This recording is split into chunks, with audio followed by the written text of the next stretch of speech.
Hey guys, J77 here doing another flashback review, another holiday review.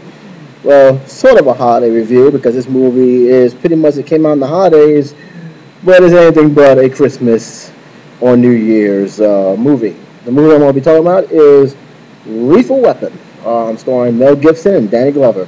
Now, this is a film that's very, very funny. I saw this film at home, and then I saw it again on VHS.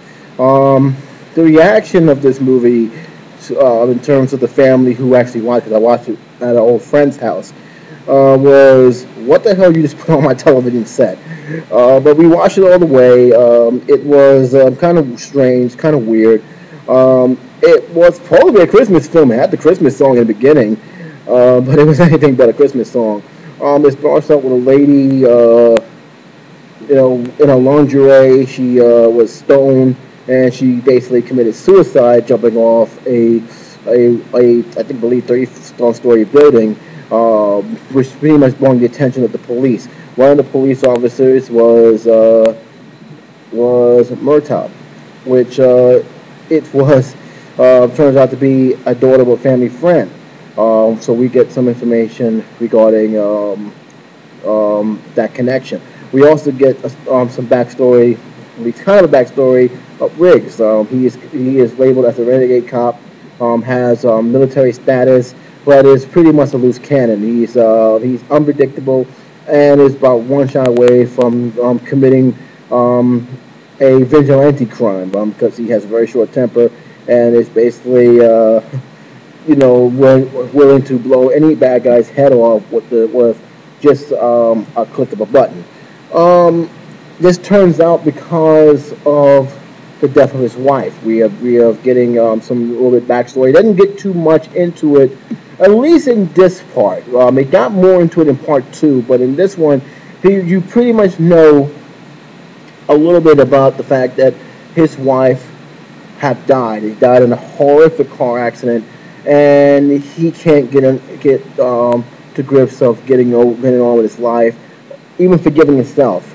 Again, this was not clearly explained. I kind of wish they did more in this film, but it's like at least it gave us enough to know why he's over the edge, why he is the way he is. He even tried to commit suicide at the very beginning of the movie. He had that one bullet, and he didn't do it.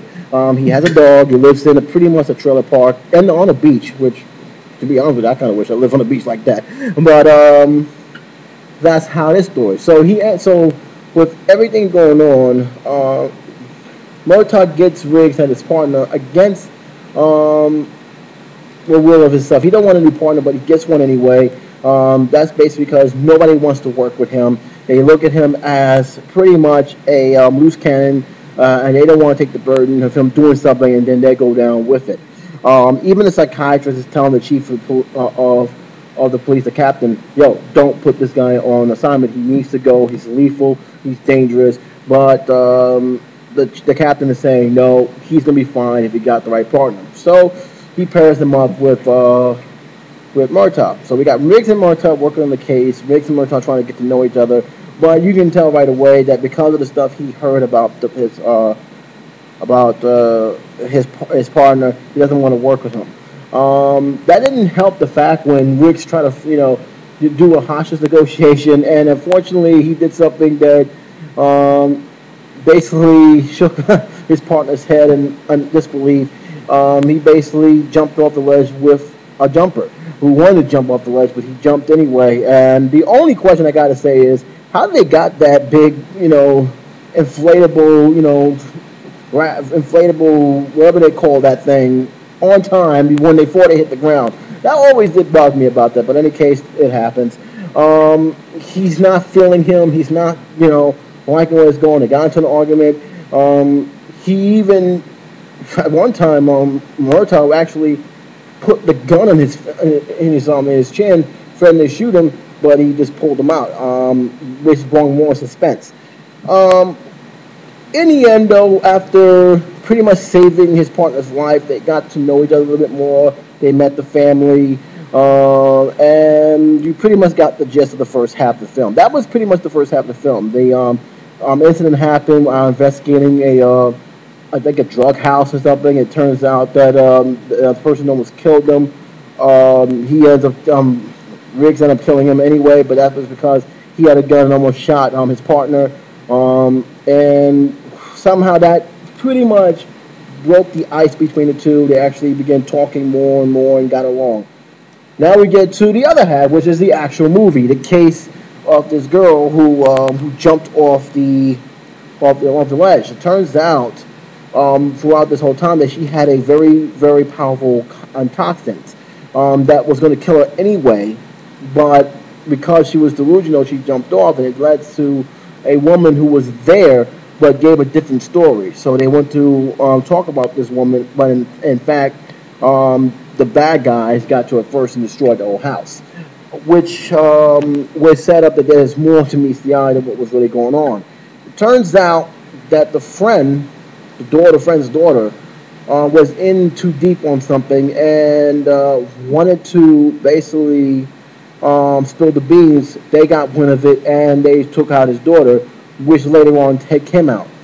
They killed him off, but they realized that he already talked to the cops, so now they had to get rid of the cops. So Riggs and Murtaugh is in a one-on-one, an upscale battle with these people who want them dead. Riggs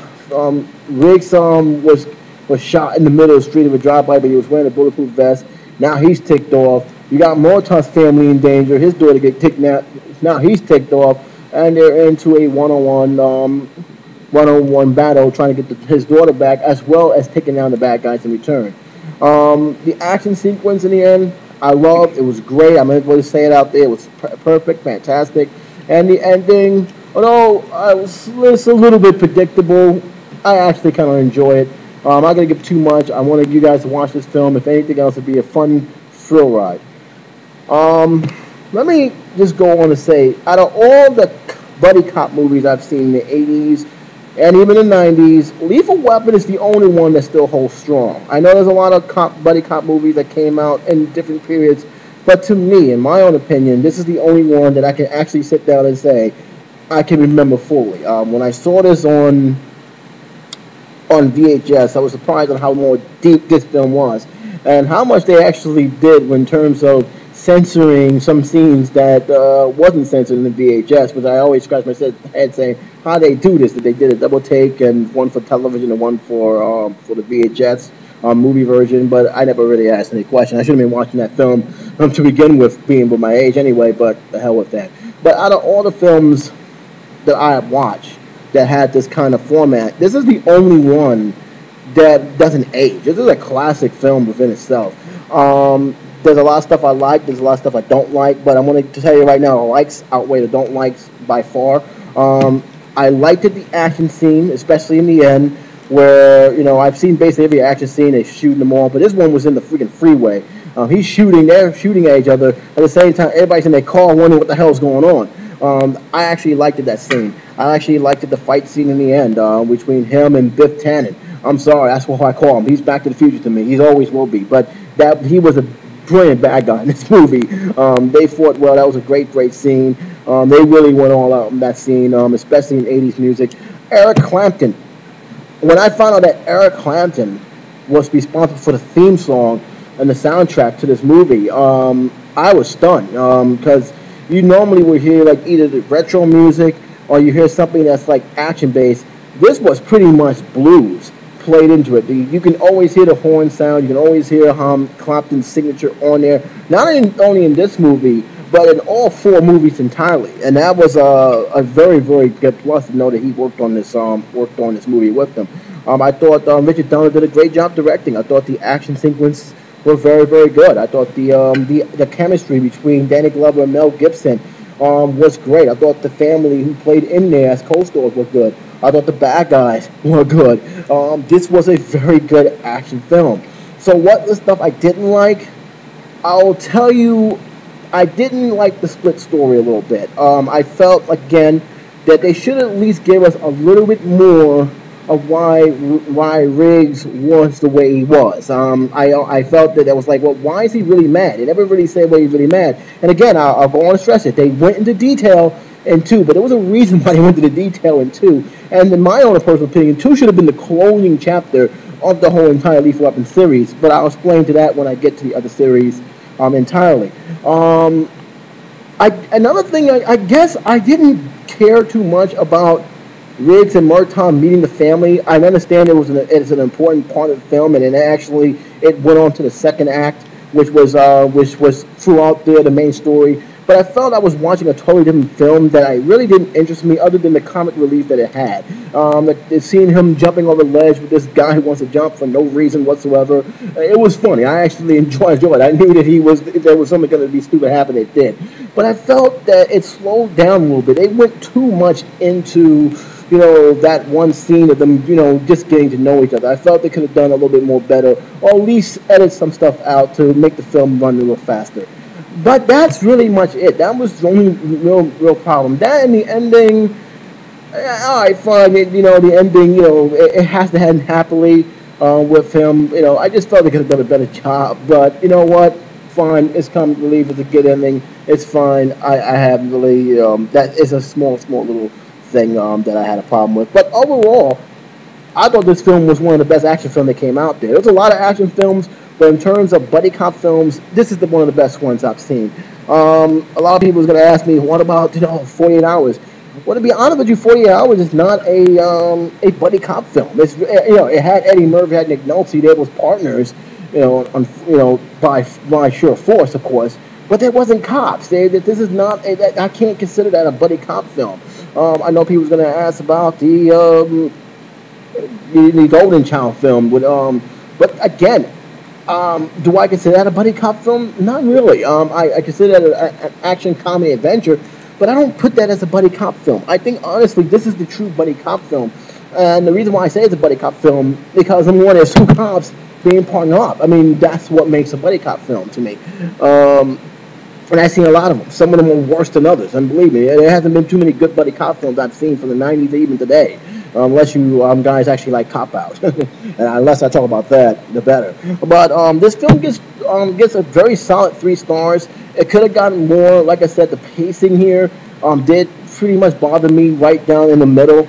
But once they got off that, when Riggs met Murtaugh thing, it really picked up, and I actually enjoyed it for that.